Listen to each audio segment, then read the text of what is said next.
নমস্কার বন্ধুরা, আজকে আমি বানাবো পাটিসাপটা পিঠে। তো পাটিসাপটা পিঠে বানাবো নারকেলের পুর দিয়ে। নারকেলের পুর দিয়ে বানানোর জন্য পাটিসাপটা পিঠে কি কি লাগছে? নারকেল লাগছে, নলেন গুড়, চালের গুঁড়ি, লবণ, সুজি, ময়দা, চিনি আর দুধ। চলুন ফার্স্টে ব্যাটারটা রেডি করে নিই। প্রথমেই দেবো এক কাপ পরিমাণই, মানে এটা হাতার মধ্যে দিয়ে মেপে নিচ্ছি, চালের গুঁড়ি। 2 কাপ পরিমাণ ময়দা লাগছে, 1 কাপ মতো সুজি, 1 কাপ না 1/2 কাপ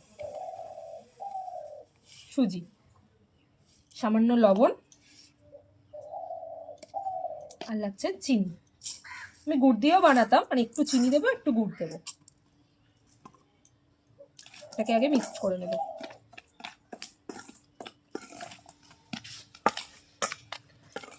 ভালো করে শুকনো উপকরণগুলো মিক্স করে নিয়ে এর মধ্যে আমি দেব গুড়, এর মধ্যে দিয়ে দেবো কাঁচা দুধ।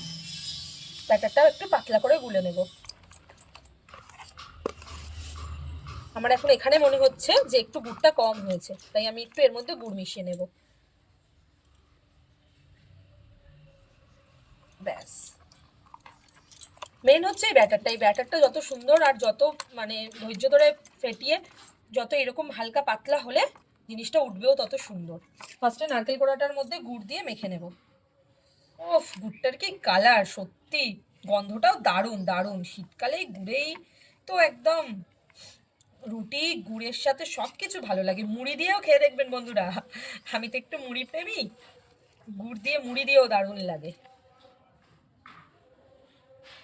নারকেলটা তো মাখা হয়েই গেছে, এবার আমি নারকেলটাকে একটু নাড়াচাড়া করে নেবো কড়ার মধ্যে দিয়ে। পুরটাকে রেডি করে নেবো এবার। তাই হয়েই এসেছে, আর 5 মিনিট মতো বাকি। বন্ধুরা একদম হয়ে গেছে, পুরো পুর আমার রেডি পাটিসাপটার জন্য। এবার আমি এটাকে নামিয়ে নেব। প্যানটা গরম হয়ে গেছে, আমি এবার এটার মধ্যে তেল ব্রাশ করে নেব। প্রথম তো একটু বেশি করে তেল ব্রাশ করে নিচ্ছি।